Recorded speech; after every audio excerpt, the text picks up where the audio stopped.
로마서 1장 8절입니다. 1장 8절. 먼저 내가 예수 그리스도로 말미암아 너희 모든 사람에 관하여 내 하나님께 감사함은 너희 믿음이 온 세상에 전파됨이로다.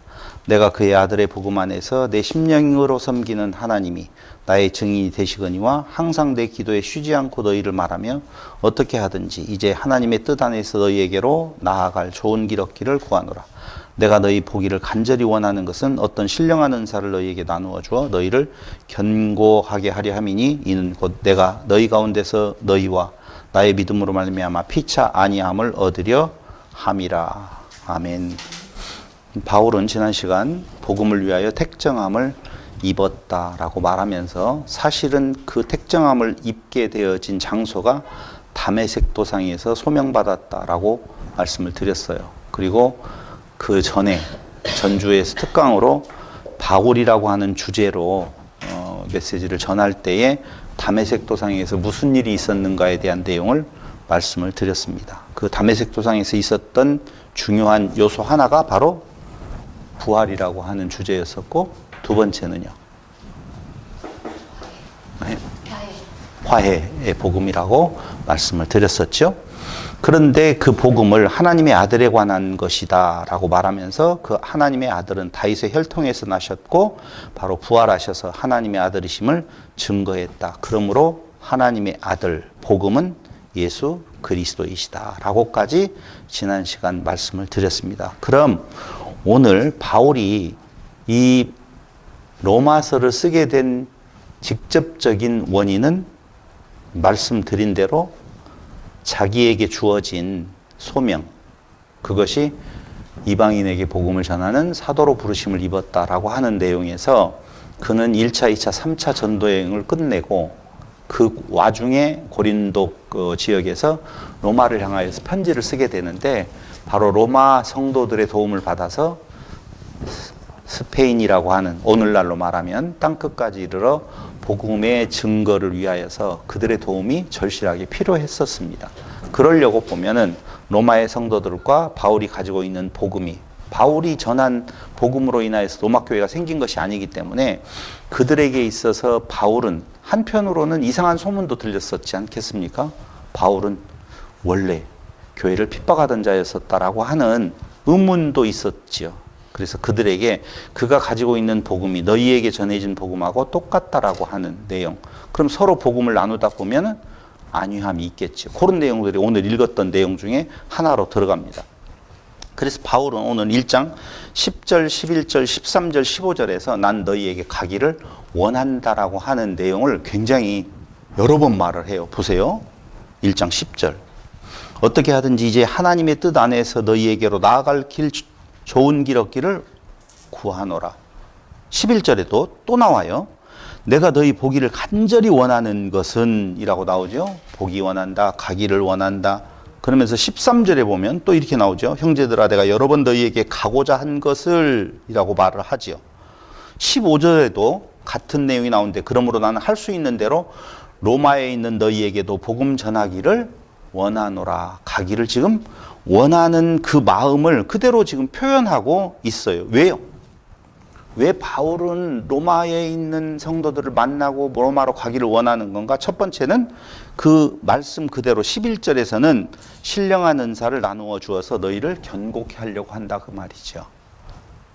그러니까 이미 믿음 안에 있는 자들을 더욱더 견고하게 하는 것은 바울이 말하고 있는 신령한 은사의 나눔이죠. 그럼 신령한 은사는 여기 로마서에서 말하고 있는 내용은 뭐냐? 1장 15절 내용이나 같은 내용이에요. 그게 뭐냐면 헬라인이나 야만인이나 지혜 있는 자나 어리석은 자에게 다 내가 아니 그러므로 나는 할 수 있는 대로 로마에 있는 너희에게도 복음 전하기를 원한다. 이 복음이라는 것이 바로 오늘 신령한 은사에 해당되어진다.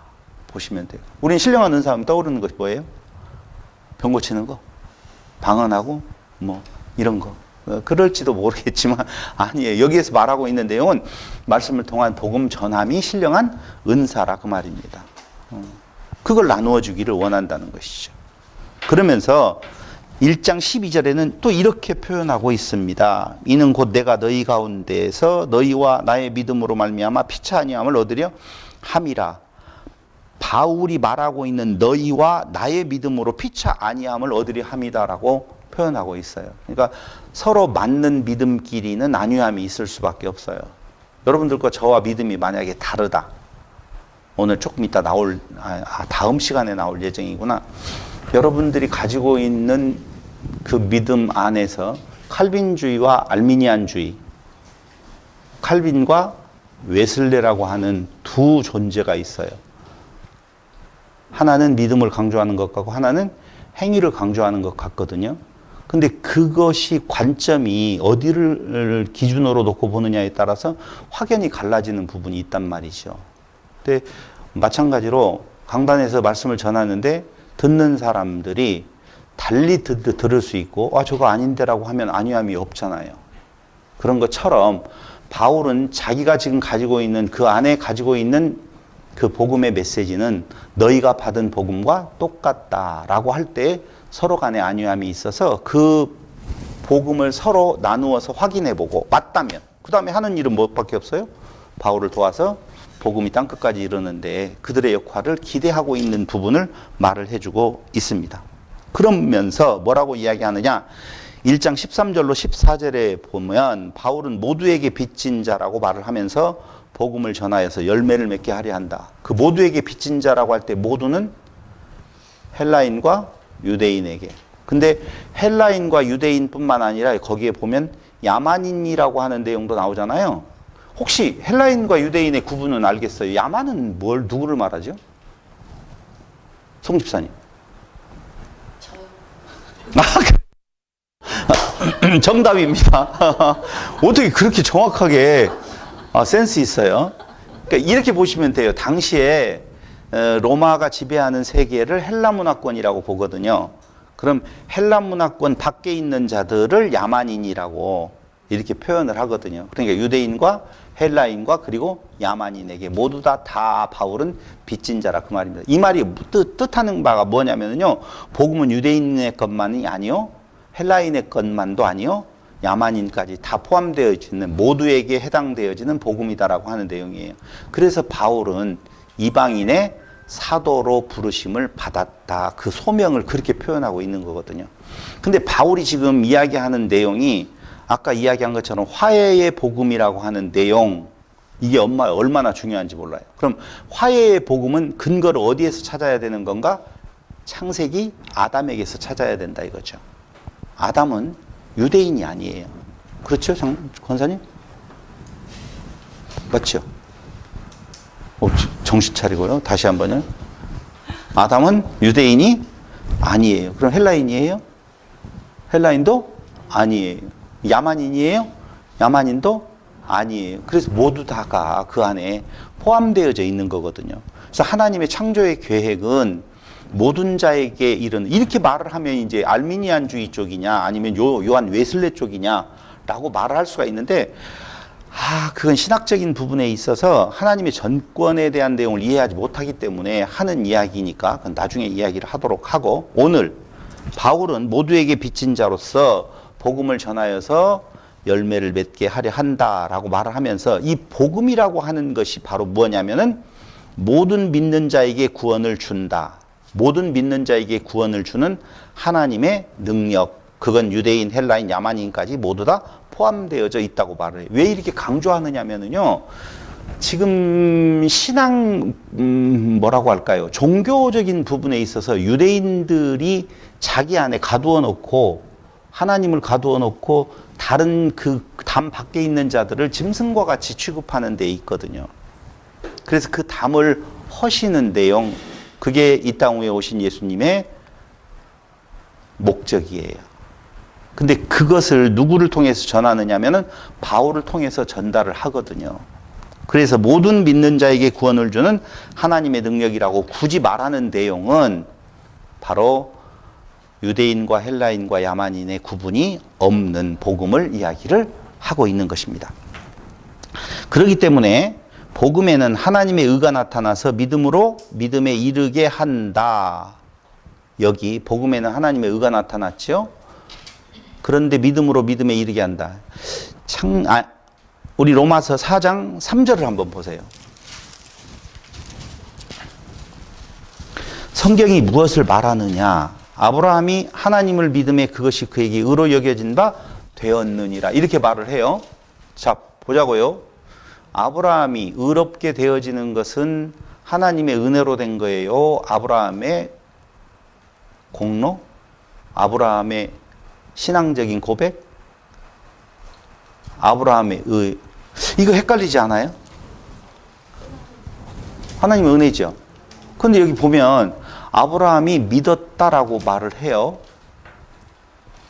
자, 놓고 보죠. 자, 임집사님하고 장모사님 두 분. 예수는 그리스도이십니다. 한 분은 안 믿고 믿는다고 말할 줄 알았죠? 안 믿고 한 분은 믿었어요. 그러면 믿는 것은 의예요? 아니에요? 여기는 안 믿었어요, 지금. 근데 장모사님은 믿었어요. 믿음이 의예요? 아니에요? 아니, 믿어서 구원을 받는다며요. 그렇다면 믿지 아니하는 어떤 자가 있고 믿는 내가 있다면 믿음은 곧 나의, 왜 말을 안 할까요? 믿음은 나의 고개만 끄덕거리지 말고. 의로 보이기도 하죠. 그런데 그게 의가 아니래요. 하나님의 의로 믿음을 이야기를 하고 있단 말이죠. 의로 쳐주셨다. 무엇을? 아브라함이 은혜로 아브라함을 구원을 믿음에 이렇게 나오잖아요. 믿음으로 쳐주셨다. 아, 대충 해. 그냥 뭐 그렇게 꼬치꼬치 따지지 말고. 송 집사님의 날카로운 지적이 필요할 것 같아요. 이런 것들이 쉽게 넘어가기는 하더라도 시비를 걸면 걸 수가 있다는 거예요. 우선 일반적인 답은 그렇게 나와 있어요. 믿음으로. 아, 그랬어요? 믿음으로 믿음에 이르게 한다라고 해요. 그래서 창세기를 강론할 때 누누이 이야기하지만 도대체 아브라함이 언제 어떻게 뭘 믿었냐? 믿음의 근거를 대어봐라 라고 이야기하면 끝까지 안 믿잖아요. 끝까지 안 믿어요. 아브라함, 사라나 둘이 봐가지고 뒤에서 실실 웃기나 하고, 아이고 100세나 되었는데 무슨 하나님, 그런 말씀 하지 마세요. 100세 못 됐을 때는 뭐라고 이야기해요? 다메섹 엘리에셀 뿐입니다 라고 이야기하면서 종으로 있었던 자를 내가 그냥 후계자로 삼을게요 라고 하면서 또 못된 짓거리를 또 저지르잖아요. 그걸 무슨 믿음이 있는 증거라고 말할 수가 있느냐. 근데 오늘 성경은 로마서에서 바울은 그렇게 이야기를 하고 있어요. 믿음으로 믿음에 이르게 하는 것이 하나님의 의가 나타남이다 라고 하는 내용이에요. 그래서 도저히 믿을 수가 없는 때에 믿음이라고 하는 것을 가질 수밖에 없도록, 그래서 믿음이란 무엇인가라고 하는 강론을 들어보면 그 믿음은 소유격이 누구에게 있다, 내게 있는 것이 아니라 하나님에게 있고 예수 그리스도에게 있다라고 말씀을 드리잖아요. 그러니까 우리는 그 믿음 자체를 믿느냐 안 믿느냐에 따라서 구원이 있느냐 없느냐라고. 지금 다음 시간에는요 진짜 중요한 이야기가 나와요. 진짜 중요한 이야기가 나오는데 한번 기대하시고요. 그래서 오늘 그냥 그 말씀 그대로 이야기하면 복음에는 하나님의 의가 나타나서 믿음으로 믿음에 이르게 한다. 아브라함도 역시 마찬가지였었다라고. 여기 이제 또 보면 11절로 15절을 보세요. 4장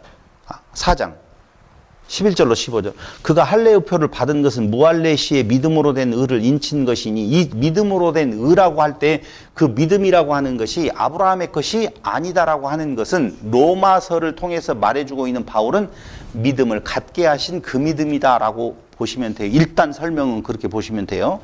의를 인친 것이니 이는 무할례자로 믿는 모든 자의 조상이 되어 그들도 의로 여기심을 얻게 하려 하심이라. 또한 할례자의 조상이 되었나니 곧 할례 받을 자에게뿐 아니라 우리 조상 아브라함이 무할례 시에 가졌던 믿음의 자취를 따르는 자들에게도 그러하니라. 바울의 논조는 굉장히 간단합니다. 오늘 복음에는 하나님의 의가 나타나는데 그 하나님의 의에 접목되어지는 것은 믿음으로 믿음에 이르게 하는 하나님의 철저한 은혜의 역사였다라고 말하면서 결론을 이렇게 내고 있어요. 믿음으로 말미암는 의인은 산다. 의인은 믿음으로 말미암아 사는 것이 아니라 믿음으로 의인된 자는 산다라고 하는 개념으로 성경은 원문은 그렇게 되어 있다라고 하는 거예요. 그러니까 인간에 의해 안 돼요. 인간의 믿음, 인간이 스스로 내는 내가 믿어줄게라고 하는 그걸로 구원함을 이루는 것이 아니다라고 하는 것을 로마서를 통하여서 바울은 로마에 있는 성도들에게 지금 동의를 구하고 있는 것입니다. 그러면서 오늘 왜 복음이어야 하는가를 설명을 해주고 있습니다. 행위가 아니라 왜 복음이어야 됐냐. 오늘 정말 어려운 말이 이제 나와요. 여러분 안 어려웠는지는 모르겠지만 한번 보세요. 24절 1장 18절로 보면은요, 이거 너무 어려워서 오늘 머리 아플 것 같아요. 왜냐하면 보세요. 하나님의 진노가 불의로 진리를 막는 사람들의 모든 경건하지 않음과 불의에 대하여 하늘로부터 나타난대요.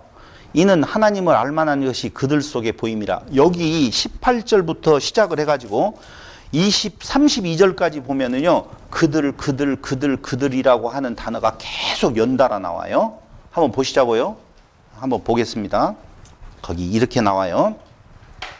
그들 속에 보임이라. 하나님께서 이를 그들에게 보이셨느니라. 창세로부터 그에 보이지 아니하는 것들 곧 그의 영원하신 능력과 신성이 그가 만드신 만물에 분명히 보여 알려졌나니 그러므로 그들이 핑계하지 못할지니라. 하나님을 알되 하나님을 영화롭게도 아니야. 이거 다 읽으면 안 되겠죠. 24절 그러므로 하나님께서 그들을 마음의 정욕대로 더러움에 내버려 두사 그들의 몸을 서로 욕되게 하셨으니 이는 그들이, 그럼 보세요. 상당한 보응을 받았다고 이야기하는데 여기서 말하고 있는 정욕대로 더러움에 내어버려 두었대요. 그들의 몸을 서로 욕되게 했대요. 근데 그들은 뭘 이야기를 하느냐? 26절에 보니까 이 때문에 하나님께서 그들을 부끄러운 욕심에 내버려 두셨으니 곧 그들의 여자들도 순리대로 쓸 것을 받고 영리로 쓰며 그와 같이 남자들도 순리대로 여자 쓰기를 버리고 서로 향하여 음욕이 불릴 듯하며 남자가 남자와 더불어 부끄러운 일을 행하여 그들의 그릇 때문에 상당한 보험을 그들 자신이 받았느니라. 누구예요? 이 그들은? 에? 그렇죠. 우영주 성도님 고마워요. 여기에서 또 괜히 그 보응을 뭘로요? 에이즈 뭐 이런 걸로 말을 할까봐 좀 염려하고 걱정이 됐었는데 여기 성경에서 지금 말하고 있는 그들은요, 어떤 특정한, 그러니까 이렇게 여기를 읽게 되어지면 어떤 현상을 사람들은 갖게 되느냐면 나는 빠져요, 거기에서. 그리고 그들은 저쪽에다 놓고 나쁜 놈들 이러거든요. 아니, 여자 남자를 순리대로 안 쓰는 경우가 있었어요, 권사님? 없었죠. 순리대로 썼죠. 여기 해당 안 되죠. 여기 해당되는 것이 몇 가지 있어요, 없어요? 없어요? 한 가지도 없어요? 그럼 우영주 성도님이 말하고 있는 온 인류가 이렇다라고 하는 말에는 동의하지 않으시겠네요? 어려워요. 정말 어려워요. 봐봐요. 또 29절. 또한 그들이 마음에 하나님 두기를 싫어하며 하나님께서 그들을 그 상실한 마음대로 내버려둬서 합당하지 못한 일을 하게 하셨으니 곧 모든 불의, 추악, 탐욕, 악의가 가득한 자, 시기, 살인, 분쟁, 사기, 악독이 가득한 자, 수근수근하는 자, 비방하는 자, 하나님을 미워하시는 자, 하나님께서 미워하시는 자요, 능욕하는 자요, 교만한 자요, 자랑하는 자요, 악을 도모하는 자요, 부모를 거역하는 자요, 우매한 자요, 배역한 자요, 무정한 자요, 무자비한 자요, 그들이 이 같은 일을 행하는 자는 사형에 해당한다고 하나님께서 행하시면 알고도 자기들만 행할 뿐 아니라 또한 그런 일을 행하는 자는 옳다 하느니라. 그럼 여기에 장원사님이 그냥 말을 했으니까 다 해당돼요? 난 아니에요. 다 해당돼요. 살인했어요? 네. 아, 남을 미워했군요. 뭐 그런 걸로? 너무 미워한다. 좀 미워했어요. 여기를 지금 나는 밖으로 빼고 그 어떤 누군가를 향하여서 그들이다라고 생각하는 경우가 굉장히 많아요. 그래서 어떤 교수는 말하기를 행위에 대한 이야기를 할 때에 여기 이제 2장에서 나오게 되어지면 그런 일을 하지 않아야 된다 라고 가르치는 사람들이 있어요.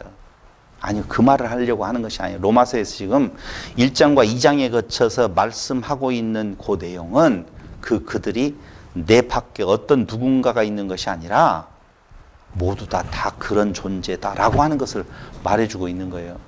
율법을 행하는 자가 의로워요? 율법을 받은 자가 의로워요? 받은 자가 의로워요? 진짜요? 여기 성경은 뭐라고 말하냐면 율법은 행해야 된다. 행하는 자라 의롭다면 얻을 수 있다라고 분명히 말하죠. 어디 나와요? 저기 2장 13절. 하나님 앞에서는 율법을 듣는 자가 의인이 아니오 오직 율법을 행하는 자라야 의롭다 하심을 얻으리라. 요 구절을 가지고 일부 학자들은 야고보서가 이야기하고 있는 성경이 수도 없이 말하고 있는, 보세요. 서신서에서 나오고 있는 내용은 구원이라고 하는 것이 과거형입니까? 미래형입니까? 아, 현재형으로 나와있어요? 아, 그렇구나. 성경에서 구원을 받았다라고 할 때 그 받았다라고 하는 것이 과거형이니까 과거형도 있다고 생각하잖아요. 구원은 어딘가로부터 매임에서 풀리게 되어지는 건데, 우리가 복음서에서 말하고 있는 구원함을 받았다. 너의 믿음이 너를 구원하였느니라. 이런 말 있잖아요. 그때 그 구원은 뭘 말할까요?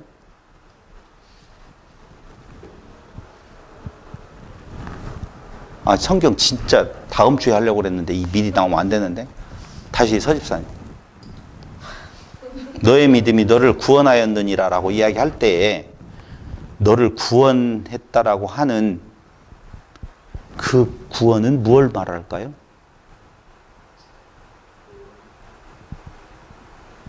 아, 미안해요.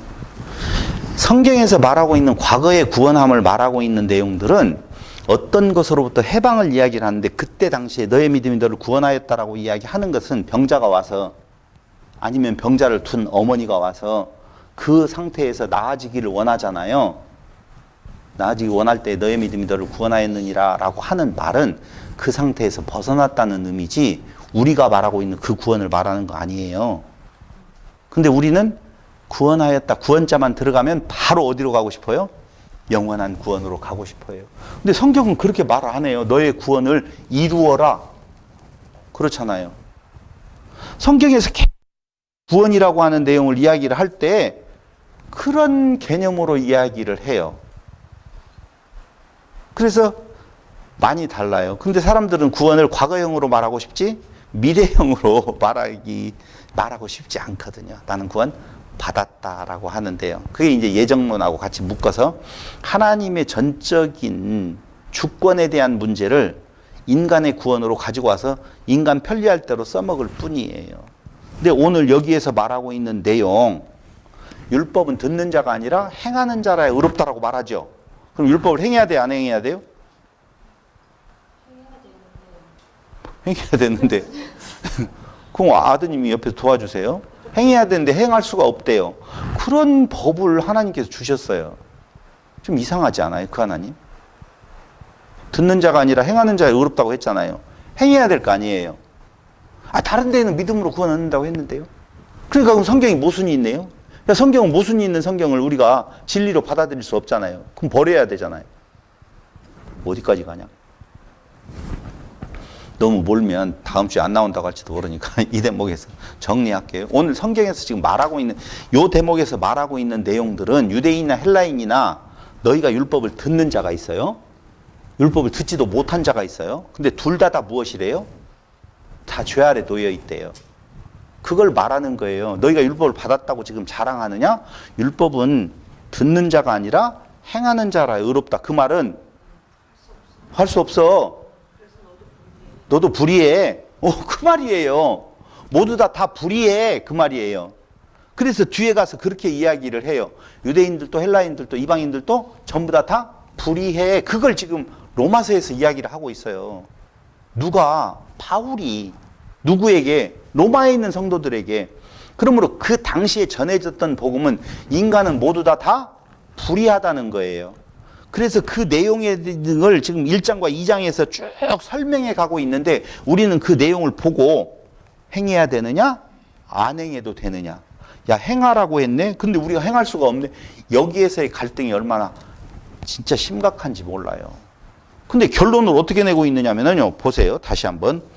3장 9절. 정확하게 바울은 말해주고 있어요. 그러면 어떠하냐? 우리는 나으냐? 결코 아니라.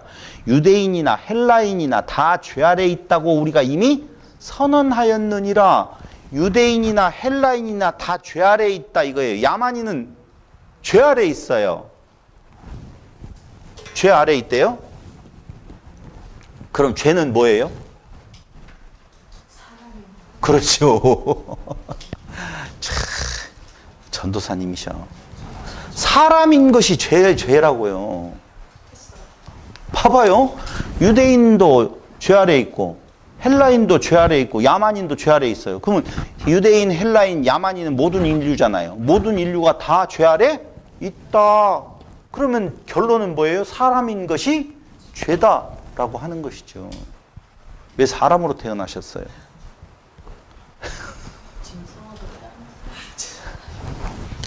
제가요, 언제 특강을 한번 지옥에 대해서 좀 이야기를 하고 싶어요.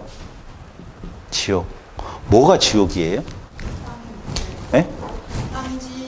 오고, 땅에 갇힌 자, 땅을 소망 삼고 살아가는 자가 지옥을 사는 거다라고 이야기하잖아요. 우리가 일반적으로 살아가면서 돈이 없었을 때 지옥 같은 삶이라고 하는 경우가 있죠. 그렇죠. 사랑하는 자가 죽었어요. 지옥 같은 삶을 살아간다고 이야기하죠. 어떤 상태에 대해서 어떤 사람은 이 상태를, 어떤 사람은 저 상태를 지옥이라고 말하거든요. 지옥은 불못이 있을까요? 없을까요?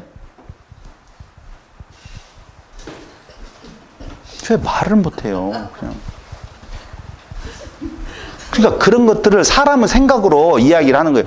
사랑의 하나님이 불을 해가지고 거기에 사람 빠졌다가 올라오면 망치로 두들겨가지고 도로 내려가게 만들고 그러겠냐. 무슨 그런 지옥을 하나님이 만드시겠냐. 그렇게 표현을 하잖아요. 그죠? 그럼 그런 지옥은 있어요? 없어요? 성경은 있다고 그러잖아요. 어떻게 해결을 해야 되지?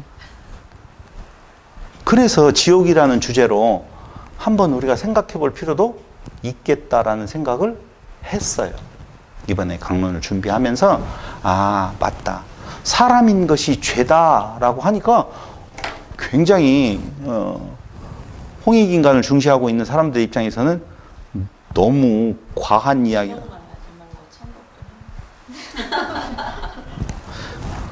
천국과 지옥은 반대 개념이 아니에요. 아, 하나라고요? 천국이 없는 삶이 지옥의 삶이에요. 천국이 안 되면 지옥이에요. 그 삶의 형태가 불지옥일 수도 있고, 제가 어떤 사람한테 신학교 다닐 때 그랬어요. 불지옥을 이야기를 하길래 가스불이에요, 연탄불이에요, 석유지름으로 한 거. 뭔 불이래요? 유황불이래요? 유황을 태워요? 유황 값이 비싸겠어요. 그 많은 사람들을 태워 죽이려고 보면 유황이 얼마나 많이 필요하겠어요. 그러니까 우리의 상상력이 우리를 중심으로 되어지기 때문에 가능하면 어떻게든지 나를 좀 좋게 만들려고 하는 시도가 있어요, 분명히. 그러니까 오늘 성경은 이렇게 말을 하고 있어요. 유대인, 헬라인 다 죄 아래에 있다고 이미 선언하였느니라. 기록된 바 어디에 기록되어져 있냐면 시편에 기록되어져 있는데 의인은 없나니 하나도 없다. 여기로부터 시작할게요. 방금 지금 이야기한 여기로부터 시작하면 3장 10절로부터 시작하면 그 앞에 있는 1장과 2장에 나와 있는 것은 전부 다 그들은 누구에 해당된다? 나에게 해당된다라고 하는 내용이지 나하고 아니 저 사람들만 그렇고 나는 그 반대편에 있다라고 말할 수가 없다는 거예요. 의인은 없나니 하나도 없다라고. 그래서 깨달은 자도 없고 하나님을 찾는 자도 없고 행하는 자도 없다고 3장 11절부터 12절 사이에서 이야기를 하면서 사형에 해당하는 죄의 상태에 놓인 사람들을 불의한 인간의 모습으로 그려내고 있는 것이 1장 18절부터 아까 우리가 읽었던 1장 32절까지의 말씀이에요. 거기까지 이제 이해됐어요? 그럼 그 1장과 2장에서 말하고 있는 내용을 아, 나는 안 했어. 저 사람은 했어. 라고 하는 내용. 그게 아니라 인간은 모두 다 불의하다라고 하는 것에 대한 현상을 드러내어 보여주고 있는 거예요. 그럼 불의한 인간으로 정제되어지면 그 다음에 필요한 내용 뭐가 돼요? 자 보세요. 2장 1절. 여러분들이 조금 마음에 완벽하게 동의를 안 하는 것 같은 느낌이 들어서 2장 1절에 보세요. 그러므로 남을 판단하는 사람아 누구를 막론하고 네가 핑계하지 못할 것은 남을 판단하는 것으로 네가 너를 정죄함이니 판단하는 내가 같은 일을 행함이니라. 판단하는 사람이에요. 판단하는 사람은 그들이에요. 아, 뭐 그렇게 어렵게 해요? 다 해요. 판단하는 사람이에요. 그렇게 이야기를 해줘야죠. 두 번째, 2장 5절에 보면 고집과 회개하지 아니한 마음을 가진 자라고 나와 있죠. 다만 내 고집과 회개하지 아니한 마음을 따라 진노의 날 곧 하나님의 의로우신 심판이 나타. 이 말을 하면은 어떻게 생각하냐면 회개하고 고집을 덜어내야 된다라고 생각을 한다니까요. 아니요, 그 사람을 그렇게 지칭을 하고 있어요. 그들은 그런 사람이다. 근데 그들 속에 우리도 이미 포함되어져 있다는 것이지요. 2장 8절에 보세요. 오직 당을 지어 진리를 따르지 아니하고 불의를 따르는 자에게는 진노와 분노로 하시리라. 당을 지어 진리를 따르지 아니하고 불의를 따르는 자. 송 집사님 언제 당을 지어봤어요? 못 지어요? 못 지어요? 팬덤이 없어요? 다른 자들이 없어요? 우영주 성도님 있을 것 같은데. 지치요. 그렇죠. 지을 수도 없고 여긴 지키도 하고. 여러분 모두 다 사람은 자기중심적이에요. 그래서 당을 이미 그 안에 짓고 살아가고 있다는 거예요. 그런데 성경은 무엇을 이야기하느냐? 창세기에서 이미 에덴 동산에서 하나님의 법, 그리고 모세에게 준 법, 예수님이 말하는 법 모두 다 이웃 있음을 알으라는 거거든요. 하나님 사랑, 이웃 사랑이라는 걸 이야기를 해요. 그런데 그 일을 행하는 자가 인간은 된다 안 된다? 안 돼요. 그냥 일반적으로 안 된다라는 것이 아니라 절대 불가해요. 할 수가 없어요. 너를 생각할 수가 없다니까. 좋을 때는 뭐 한없이 좋지. 이걸 또 표면적으로 행동하는 것으로 생각하지 말고 근본적인 이야기를 하는 건데요. 100가지를 중에서 99가지를 잘하다가 한 가지가 틀어진 즉 기분 나쁜 거예요. 99가지 중에서 한 가지 제하고 98가지 남았잖아요. 이건 이제 천주교의 교리거든요. 행함과 나쁜 짓과 좋은 일을 해서 제어봐 가지고 못된 짓을 많이 했으면 그 후손들이 또 갚아서 어떻게 연옥에서 좋은 데로서 가야 될 그런 기회를 좀 주거든요. 그러니까 끝까지 하여튼 다 빼먹는 거죠. 뭐. 그러면서 2장 9절에 이렇게 말을 하고 있죠. 9절이 이렇게 악을 행하는 각 사람의 영에는 환난과 그 혼이라고 그랬어요. 여기 영은 혼에는 환난과 공고가 있으니 먼저는 유대인에게요. 그리고 헬라인에게. 여기에서 강조하는 점은 악을 행하지 말아야 된다는 거예요. 아니면 모두 다에게 다 악이 있다는 거예요. 그럼 당연한 이야기예요. 여기서.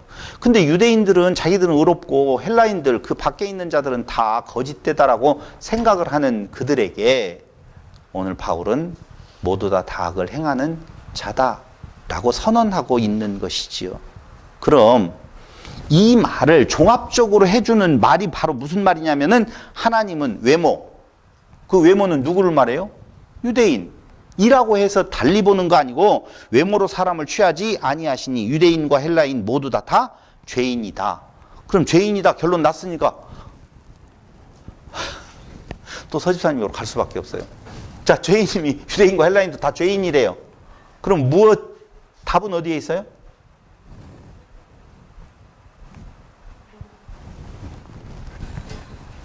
에덴 동산에 나무 한 그루가 있다고 그랬죠? 나무 한 그루는 이거 단수로 되어 있다고 몇 번이고 말씀을 드렸어요. 그 나무는 무슨 나무냐면 율법의 나무예요. 선악 지식나무로 보느냐 생명나무로 보느냐예요. 그 나무가 바로 율법이에요. 율법인데 율법은 무슨 내용이에요? 하나님 사랑, 이웃 사랑이에요. 근데 이 나무 한 그루가 주어졌어요. 율법이 주어졌는데 그 율법을 보고 내가 그것을 행할 수 있다라고 말하는 거, 내가 하나님 될 수 있다라고 말하는 것이 죄고, 할 수 없어. 우리는 그것을 실현할 수 없네라고 생각을 하니 그 나무 한 그루, 그 율법이 어디를 향해 가게 만드느냐? 다 같이 시작. 생명나무는 예수 그리스도로 간다 그 말이죠. 그래서 복음이어야만이 된다는 것을 지금 바울은 로마서에서 이야기를 하고 있는 거예요. 우리가 만약에 외모로 취한다든가 아니면은 내가 어떤 행위를 할 수 있다라고 하면 굳이 복음이어야 할 이유가 없지요. 그런데 모든 사람들, 헬라인이나 유대인이나 모두 다 죄 아래 있고 사람을 외모로 취하지. 네가 특별히 내가 선택한 민족이라고 해서 이것을 지켜지지 아니하는데 너를 하나님의 자녀로 삼아주지 않는다는 것이죠. 그렇다면 어떻게 해야 돼요? 이 율법을 생명나무 되는 바로 그리스도에게로 복음으로 가게 만드는 이 몽학선생이라고 하는 것이죠. 그러니까 손 들면 그리스도가 나타나게 되어 있다니까요. 짠 하고 그럼 아이고 오셨어요 이러면 돼요. 끝나요. 그런데 그 뒤에 또 보면 율법을 행하는 자라 의롭다. 2장 14절로 16절에는 율법 없는 이방인에 대한 이야기를 하고 있고 2장 17절로 29절에서는 율법 가진 유대인에 대한 이야기를 하고 있어요. 그 결론은 뭐냐면 모두 다 뭐다? 죄인이다 라고 하는 것을 말하잖아요. 그럼 모두 다 죄인이면 어떻다는 거예요? 또 다 같이 시작. 복음이어야 한다. 맞아요. 그쪽으로 간다는 거예요. 복음은 그리스도를 이야기한다고 그랬잖아요. 그래서 바울이 이야기하고 있는 것은 유대인과 헬라인이 다 똑같다. 이게 화해의 복음이에요. 거꾸로 말을 하면 그럼 이렇게 말을 할 수가 있죠. 자, 창원사님이 유대인이라고 생각을 해봐요. 야, 유대인이다. 율법을 먼저 주었어요. 그럼 유대인의 나음이 뭐예요? 뭐 우리 택한 백성이라며요. 뭐 별것 없잖아요. 뭐 행해야지 되는데 행할 수 둘 다 똑같다라며. 죄인이라며. 그럼 뭐 유대인 내가 뭔데 뭐다? 말을 바르게 해봐요. 똑바르게. 여기 들리도록. 다 같이 혼자 시작. 그렇게 째려보면 되겠어요. 째려보면 돼. 옆에 임 집사님에게 부탁을 할게요. 그럼 유대인 다음이 뭐예요? 말씀을 깨달은 율법인데. 아니, 은혜를 먼저 아는 거? 예? 뭐를 먼저 아는 거예요? 은혜를 먼저 아는 거? 조금 한 단계 더 뛰었는데 시도는 좋았어요. 그게 뭐냐면 은혜를 알기 위해서는 내가 죄인인지를 아는 거 아니겠어요? 그러니까 유대인의 나음이 뭐냐면은 자기 모습을 먼저 볼 수 있다는 거예요. 그럼 더 나음이죠. 안 그래요? 깨달을 수 있잖아요. 뭘 깨달을 수 있느냐? 아, 내가 죄인이구나. 내가 짐승이구나. 내가 아무것도 아니구나. 그러므로 뭐가 더 필요하구나? 은혜가 필요하구나. 복음으로 더 가야 되겠구나. 라고 해야 되는데 그걸 자기 걸로 만들어버려서 자기가 의롭고 헬라인들, 야만인들은 다 거짓되다라고 죄인이다라고 하니까 거기서 안 보이는 거거든요. 결국은. 그러니까 유대인의 나음이 뭐냐? 있지! 뭘 알 수가 있다? 맞아요. 죄인인 줄 안다. 그랬더니 바로 그 다음 단계가 은혜를 알게 되네. 그럼 은혜를 알게 되어지면 그 삶이 풍요로운 삶이에요. 은혜 안에 있는 삶이. 우리는 행위로 우리의 풍요로운 삶을 만들어 가려고 생각을 하지만 아니에요.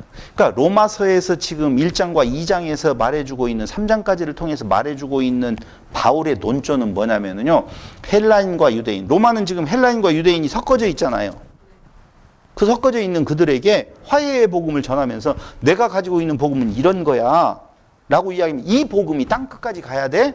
그러면 너희도 이 복음에 같은 동의한다면은 나를 좀 도와줘. 다른 말로 시작.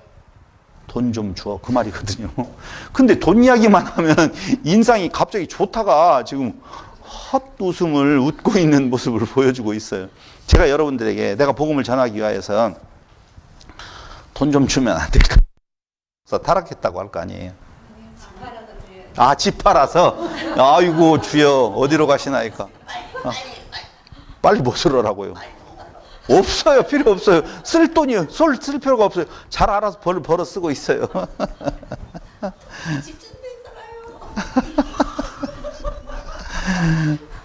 성경은요, 우리에게 로마서를 통해서 바울은 지금 이야기하고 있는 내용이 다름이 아니라 모두 다 불의한 존재, 없다, 구분이.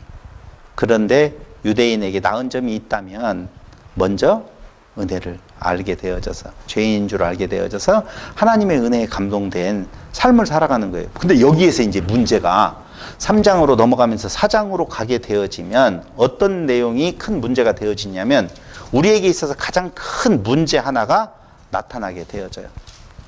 구원은 받았어요? 받을 거예요? 받았어요. 저렇게 크게 이야기하면 제가 물어본 의도가 없어지잖아요. 다시 말할게요. 구원은 받았어요? 받을 거예요? 받았고 받을 거예요. 주여. 보세요. 박영선 목사님이 그런 책을 썼죠. 구원 그 이후. 그런 책을 썼을 거예요, 아마. 근데 구원 그 이후라고 하는 제목 자체가 조금 문제가 있어요. 박 목사님을 나쁘게, 참 한국 교회가 낳은 참 좋은 분이에요. 근데 그 책의 제목 자체는, 내용은 제가 안 읽어봐서 모르겠는데, 그 이후 즉각성과 점진성까지가 제목이에요. 그렇게까지 이야기를 하고 있어요. 즉각성과 점진성. 즉각성과 자, 점진성. 문제 하나 제기를 해볼게요. 자, 이때 우리의 삶을 광야의 삶이라고 이야기하잖아요. 네. 광야의 삶이라고 하잖아요. 그럼 구원은, 그 즉각성이라고 하는 것은 이미 출애굽한 거지요. 그리고 점진성은 광야를 점진성이라고 해요. 가나안을 향해서 걸어가는. 여정이 점진성. 그렇죠. 그럼 한번 구원을 받은 즉각성에 있는 자는 구원함에서 떨어질 수 있어요, 없어요? 없어요. 있어요. 다시 말해요. 원리에서는 없는 거죠. 둘 싸우고 오실래요? 이것이 어려워요. 근데 사람은 무엇을 원하느냐? 구원 받았다를 원해요? 구원 받을 것이다를 원해요? 받았다를 원해요. 거기가 참 중요한 대목이에요. 구원 받았다라고 이야기를 해요. 왜요? 성경에 구원 받았느니라 이런 말들이 나오거든요. 근데 그때 그 구원 받았다라고 하는 장면에 가서 보면 그 지금 놓여있는 상태에서 해방되었다는 의미지, 우리가 말하고 있는 영원한 구원에 대한 이야기는 아닐진데 거의 그쪽으로 표현하고 있다는 데 아픔이 있는 거예요. 자, 두 가지 예를 들어볼게요. 광야에 나온 이스라엘 백성들 중에 가나안 땅을 못 가는 사람, 아니면은 하나님의 저주를 받아 죽은 자들이 있어요, 없어요? 있잖아요. 그럼 그들은 우리말로 이야기하면 구원 받은 거예요, 못 받은 거예요? 헷갈리니까. 안 헷갈려요? 아는데. 네. 대답하기 전에 하나 더 물어볼게요. 신약교회에서 가룟 유다가 있어요. 가룟 유다는 애굽에서 나온 자예요? 아직 못 나온 자예요? 머리 아프지요? 송 집사님. 머리 아프다고 해주세요. 네. 머리 아프지요? 맞아요. 머리 아프잖아요. 어렵죠? 그렇게 말하는 것이 정답이에요. 그렇죠. 어려운 걸 이야기를 들으려고 교회에 왔지. 아니, 쉬운 거 다 아는 것이 싫으면 뭐 하려고 나와요. 그래서 우리는 이미 가룟 유다는 나왔어요. 광야를 같이 살고 있어요. 예수 믿는다고 하면서. 그런데 탈락이 되어지네요. 그럼 처음에 방금 이야기했던 뭔성? 즉각성에 이른 자는 모두 다 완성에 이른다? 라고 말할 수 없겠죠. 그럼 뭐야, 구원도 내가 애쓰고 수고해야 된다는 말인 건가? 라고 하는 문제가 발생되게 되어져 있어요. 과연 로마서를 통해서 바울은 어떻게 이야기할까 궁금하시죠? 궁금하면 다음 시간으로 넘어갔는데. 그래서 오늘 여러분들에게 지금 말하고 있는 구원받았다, 과거형으로 쓰여지고 있는 이 말을 사람이 좋아하는 것은 구원의 확신이 있느냐 없느냐가 주요 주제예요. 사람들에게서는. 확신이 있어야 구원받은 것처럼. 그래서 한때는요, 구원의 확신을 받았다고 아멘 하세요. 아멘 하세요. 예수 안 믿고 죽은 분도 예수 믿으세요. 아멘이라고 말하세요. 그러면서 우리 아버님한테 누가 그랬냐? 형수님이 그랬어요. 왜 그렇게 강요를 해요? 그분의 그 영혼보다는 나의 편안함이죠. 아버님이 지옥 갔다는 것보다는 아멘 하고 갔으니까 아버님은 천국 가고 그 천국 가게 도와주는 나는 괜찮은 사람이잖아요. 그래서 구원을 과거형으로 말하는 경우가 굉장히 많아요. 근데 성경은 구원을 향해 가는 여정으로 표현하는, 미래형으로 표현하는 경우가 너무너무 많이 있어요. 보세요. 서신서에서는요, 수없이 많은 책망과 권면이 나와요. 그렇지 않아요? 한번 구원받아서 끝났다면 어떤 목사님 이야기한 것처럼 누가 구원은 믿음으로 받고 상급은 행위로 받는다고 이야기를 그렇게 강조를 많이 했잖아요. 한국교회에서. 그러니까 그 목사님이 이렇게 이야기했어요. 나는 구원 받은 걸로도 충분하니까 상급은 없어도 돼. 그러니까 나는 마음대로 구원받고 마음대로 살 거야 라고 하는 내용으로 대답을 하는 경우, 그렇게 강조하는 것은 아니지만 결론이 그렇게 나버릴 확률이 높다 그 말이에요. 그런데 많은 서신서들이 구의 소망, 의의 소망, 소망이라고 이야기하면서 오늘 갈라디아서 5장 5절을 보세요. 갈라디아서 5장 5절.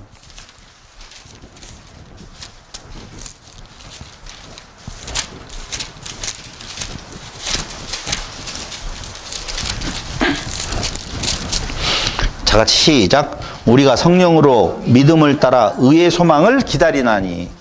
의의 소망을 기다린다. 미래예요? 과거예요? 미래죠. 5장 21절 보세요. 21절에 투기와 술 취함과 방탕함과 또 그와 같은 것들이라 전에 너희에게 경계한 것 같이 경계하노니 이런 일을 하는 자들은 하나님의 나라를 유업으로 받지 못할 것이요. 이건 믿는 자에게 지금 말하는 메시지입니까? 아니면 믿지 아니하는 저쪽에 있는 사람들에게 말하는 메시지입니까? 당연히 그러잖아요. 근데 여기에 이렇게 나와 있어요. 하나님의 나라를 유업으로 받지 못한다라고 이야기하잖아요. 못하는 것은 과거가 아니라 미래잖아요. 그러므로 구원은 이미 받았다라고 하는 과거형을 쓸 것 같으면 이 말은 잘못된 것이잖아요. 또 하나 볼래요? 갈라디아서 6장 8절. 자기의 육체를 위하여 심는 자는 육체로부터 썩어질 것을 거두고 성령을 위하여 심는 자는 성령으로부터 영생을 거두리라. 아니, 썩어질 것과 영생이라고 하는 내용이 분명히 구별되어져서 이 미래가 나뉠 수 있다라고 지금 표현하고 있단 말이에요. 빌립보서 3장 12절로 15절.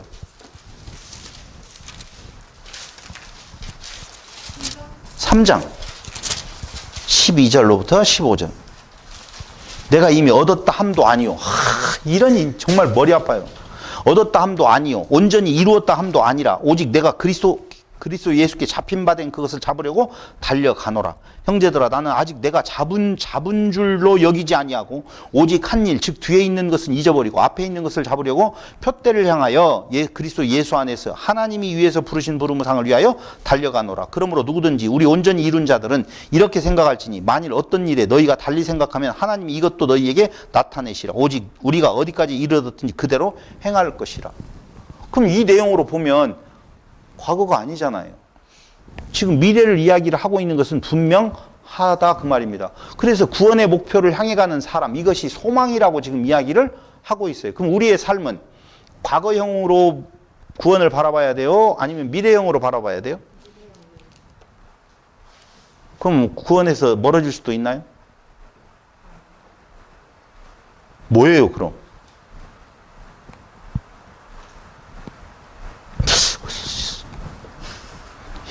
아니, 수원 평안교회 성도들이 평안이 어디에서 나와요? 과거에서 나와요? 미래에서 나와요? 여기에서의 답은 다음 시간으로 미루지 않고 그냥 답을 먼저 말하면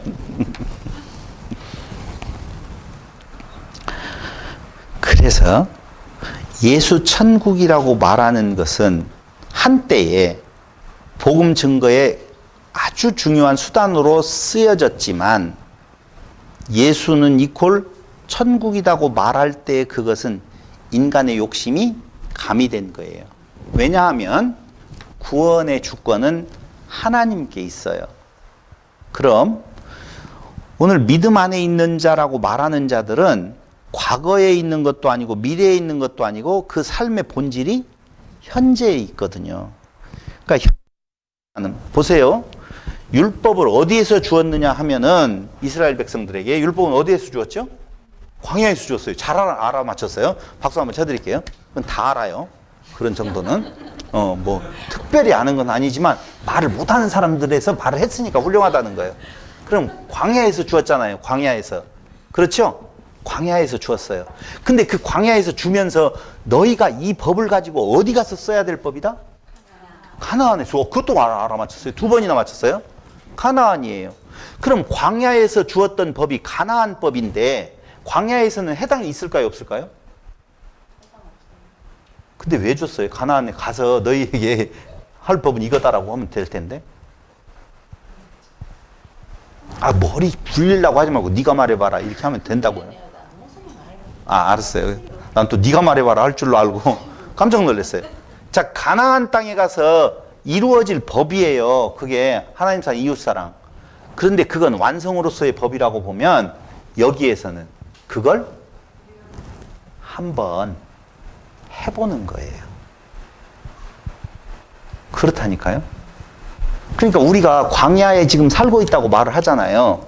그러니까 원래 그게 완벽하게 이루어지는 미래에 완성으로서의 그 하나님의 나라에서는 이웃사랑 그것이 다예요. 그래서 믿음, 소망, 사랑 중에 제일 하는 것이 그 사랑이 가득 차 있는 곳이 바로 우리가 말하고 있는 천국이라고요. 그럼 광야의 삶은 어떤 건가? 모형적으로 한번 시도해 보는 거예요. 그 기준을 놓고 완전할 수 있다 없다? 없다는 거예요. 그럼 완전하지 못한 그 자기를 보고 깨닫는 바는 뭐가 될까요? 그렇구나. 맞아요.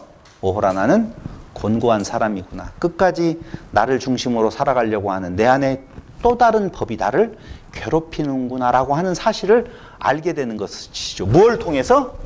가나안법을 통해서 보는 거예요. 내 모습을 보는 것이지 내가 이렇게 행했다라고 하는 자기 자랑이 아니란 말입니다.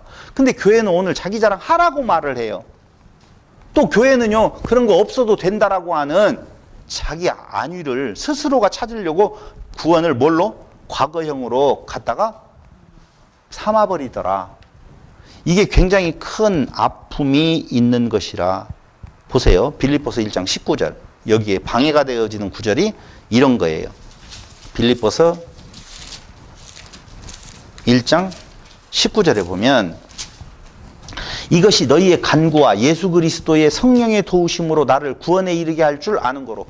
바울은 구원을 받았을까요? 받을 것일까요?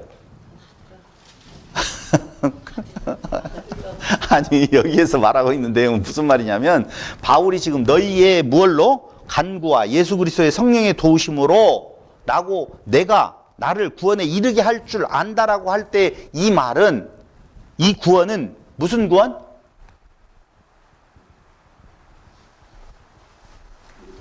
예? 뭐 그렇게 어려워요. 예, 무슨 구원? 예? 과거에 이미 입어졌다는. 그러세요?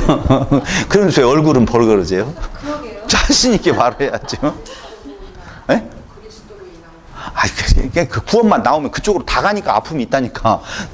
알았어요. 고마워요. 제가, 이건 감옥에서 나오는 거예요. 예? 여기에서 구원은 감옥에서 나오는 거라니까. 다시 읽어볼게요. 하나님 함정 파지 말고 그냥 즉각 얘기해 주세요.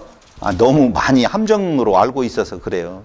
이것이 너희의 간구와 예수 그리스도의 성령의 도우심으로 나를 구원에 이르게 할 줄. 그럼 아직 바울이 구원을 못 받아가지고 너희의 그걸로 인하여서. 빌립보서예요. 예. 미안해요. 예.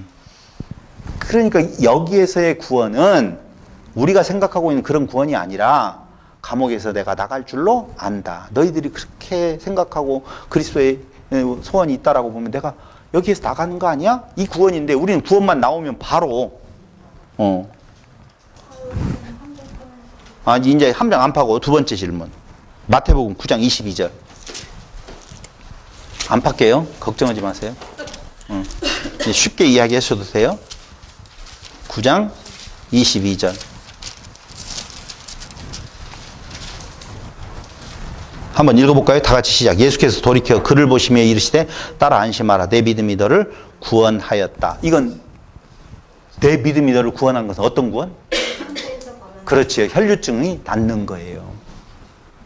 근데 이런 것들을 가지고 구원을 이야기하니까 구원 받았다. 여기 바로 혈류증 앓는 여인도 구원 받았다고 말하지 않냐. 그럼 그거 앞으로 어떻게 될 줄 모르는데 그렇게 많은 병자들이 예수께 나와서 나음을 입고 난 뒤에 예수께 돌아온 자가 있어요, 없어요? 한 명 있었잖아. 없잖아요. 그러면 그 병을 낫는 것이 구원이에요? 돌아온 것이 구원이에요? 다 구원이에요. 그때 당시에 거기에서 말하고 있는 구원은 그 병이 다 나았다라고 하는 구원을 받은 거고, 영적인 우리가 말하고 있는 구원에 대한 내용은 여기에서 말하고 있는 것이 아니라는 거예요. 한 구절만 더 찾아보고 마치겠습니다. 에베소서 2장 1절로 10절. 한 절만 찾아보려고 그랬는데 더 많이 찾아봐요. 에베소서 2장 1절로 10절. 이거 너무 많이 읽어야 되는데. 2장 1절. 그는 허물과 죄로 죽었던 너희를 살리셨도다. 그때 너희는 그 가운데서 행하여 이 세상 풍조를 따르고 공중의 권세 잡은 자를 따랐으니 곧 지금 불순종의 아들들 가운데 역사하는 영이라. 전에는 우리도 다 그 가운데서 우리 육체의 욕심을 따라 지내며 육체와 마음이 원하는 것을 하여 다른 이들과 같이 본질상 진노의 자녀이었더니 긍휼이 풍성하신 하나님이 우리를 사랑하신 그 큰 사랑을 인하여 허물로 죽은 우리를 그리스도와 함께 살리셨고 너희는 은혜로 구원을 받은 것이라.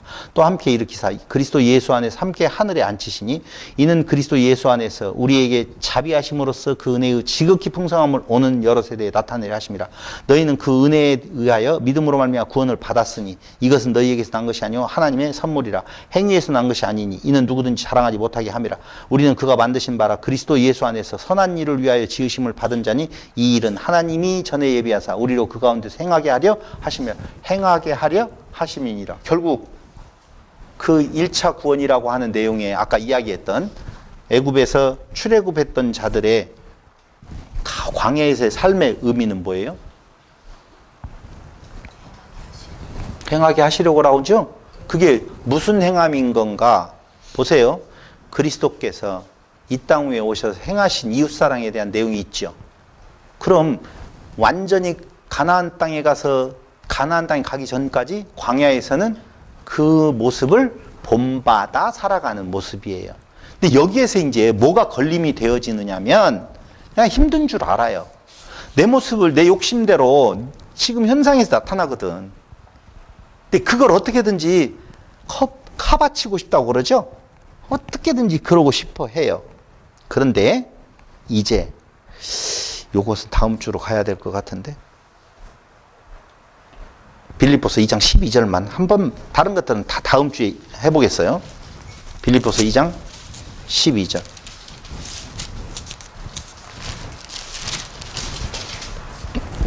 우리 다 같이 읽어볼게요. 시작. 그러므로 나의 사랑하는 자들아 너희가 나 있을 때뿐 아니라 더욱 지금 나 없을 때에도 항상 복종하여 두렵고 떨림으로 너희 구원을 이루라. 이루었다. 이루라. 미래지요.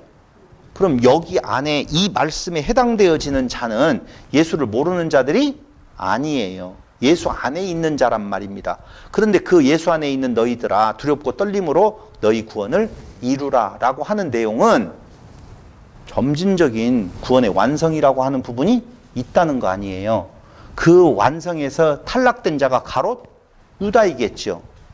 그럼 우리도 구원의 확신이 있을 수 없겠네요?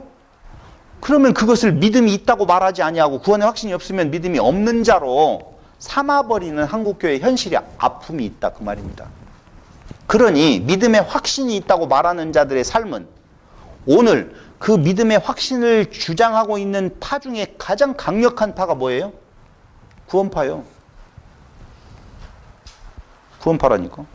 그런데 우리가 장로교라고 하는 예정론을 믿고 있다라고 하는 자들의 삶 속에서 오히려 구원론에 빠지는 경우들이 너무 많다 그 말입니다. 그걸 어떻게 조화를 못 시켜내요. 그러니까 구원파들은 잘못됐고 우리는 하나님의 은혜를 강조하기 때문에 우리는 괜찮대요. 그런 법이 어디가 있어요? 그럼 뭐가 맞아요?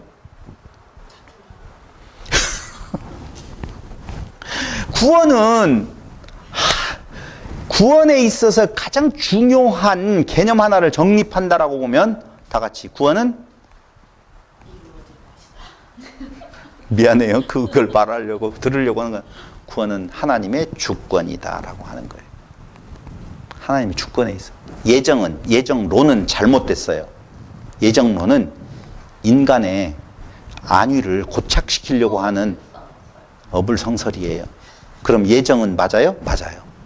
이 철저하게 예정은 하나님의 주권 안에 있는 거예요. 근데 그 주권을 인간이 가지고 와서 예정론을 만들어서 자기의 안위를 삼으려고 한다 그 말입니다.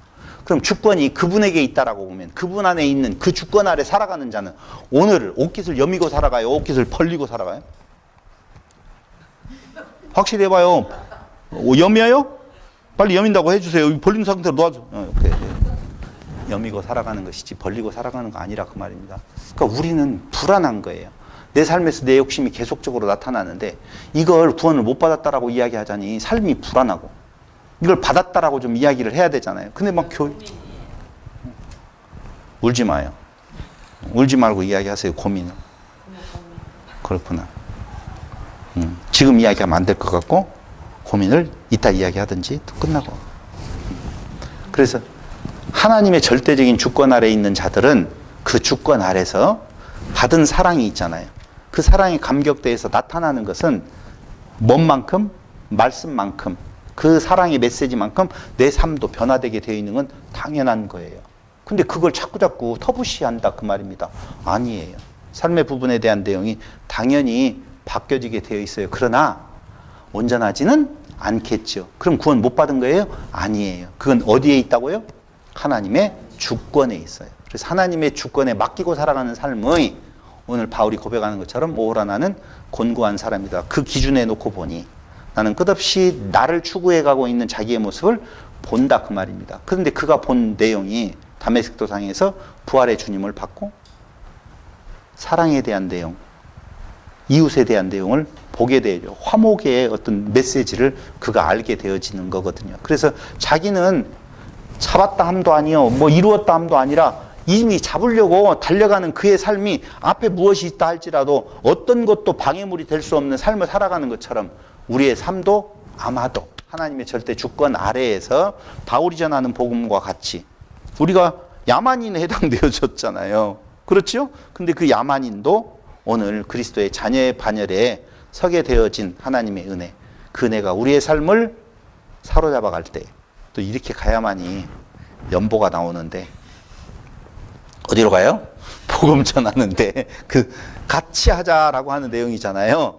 이걸 말을 하면 부끄러운 일이 되어진다니까. 오늘날 돈 내라는 말 절대 아니고 자기에게 주인 은사를 따라서 그렇게 사는 거예요. 그게 가장 평안함을 이루는 평안교회의 모토가 되었으면 좋겠습니다. 기도드리겠습니다. 고마우신 아버지 하나님, 오늘 또 우리에게 바울의 그 고백과 편지를 통하여서 하나님의 사랑이 얼마나 우리에게 크게 임하였는지 확인해 봅니다. 하나님의 절대 주권 아래에서 이미 죽었던 자들을 다시 살리셔서 하나님의 소망 안에서 살게 하시는 놀라우신 이 은혜가 우리의 삶을 주관할 수 있도록 하나님의 은총을 기대하며 예수님의 이름으로 기도드립니다. 아멘.